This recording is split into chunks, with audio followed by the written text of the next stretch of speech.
Hey guys, welcome to My 5 for July, and if you haven't seen one of these videos before, this is a monthly series I do where I share a green product, a slow fashion brand, a book or documentary, something new I've learned, and a blogger or YouTuber that I follow. So let's jump right in.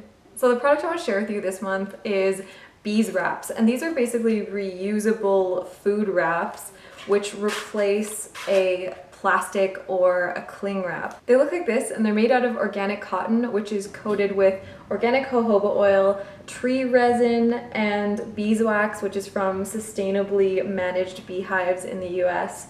And basically what it does is it's got a waxy, not really sticky, but it sticks to itself coating so that you can use it to wrap up food or cover bowls or anything that you would use a plastic wrap for. You kind of have to warm it up a bit with your hands and then it very easily will wrap food up. It's obviously not vegan, but it is a great way to cut down on plastic and it's really nice to transport. It's easy to clean. You just wash it with cold water and a little bit of soap. They're supposed to last for a year if you take care of them properly, and then they can be composted and they'll totally biodegrade, which is awesome.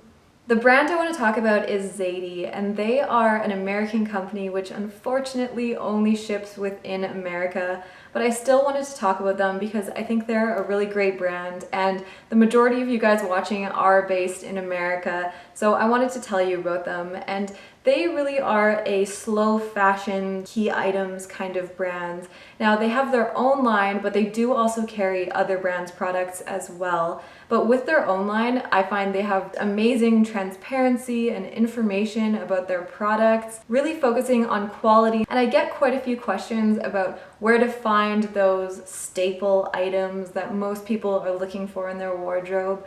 So if you are in America and you're looking for some ethical and sustainable staples, then I highly recommend checking out Zadie.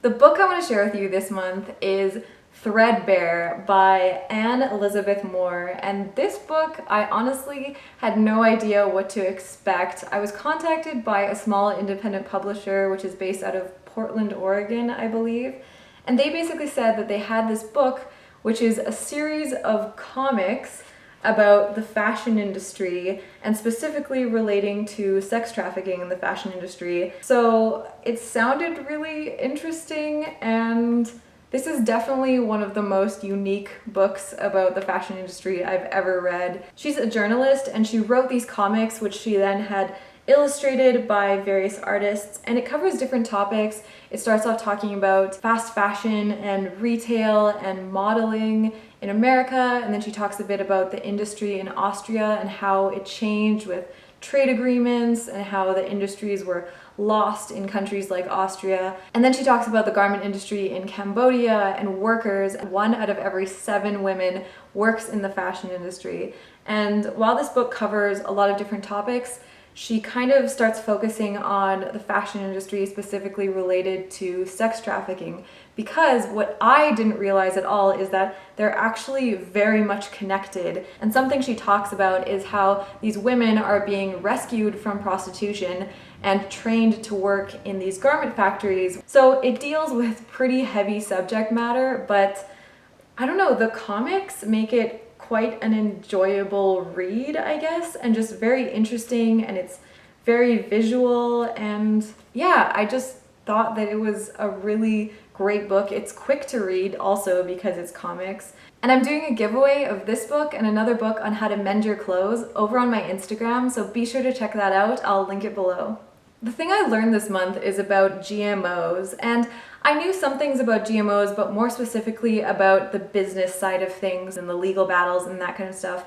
But I wasn't overly familiar with, I guess, how GMOs worked, especially in the farm application. So the thing that I learned that I didn't know before is that GMOs, like Monsanto's Roundup Ready crops, the way it works is that before, what they would do is they would spray the herbicides just on the weeds so that it wouldn't touch the plants because it would kill them. And what the GMO allows it to do is it makes the plants resistant to that specific weed killer. So what they can do is basically spray the herbicides everywhere. There's some studies about glyphosate, for example, which are saying that these are not good for human health and human consumption, and that also that they're not just on the outside of the foods, that some of them can actually soak into them. And then there's various studies about them affecting bees and insects. I mean, there's a lot of conflicting information and studies being funded by corporations and not enough independent studies. Like, I really think that there needs to be just more studies done on it. But it definitely reinforced for me that I want to be buying as much organic food as possible and trying to avoid GMOs as much as I can.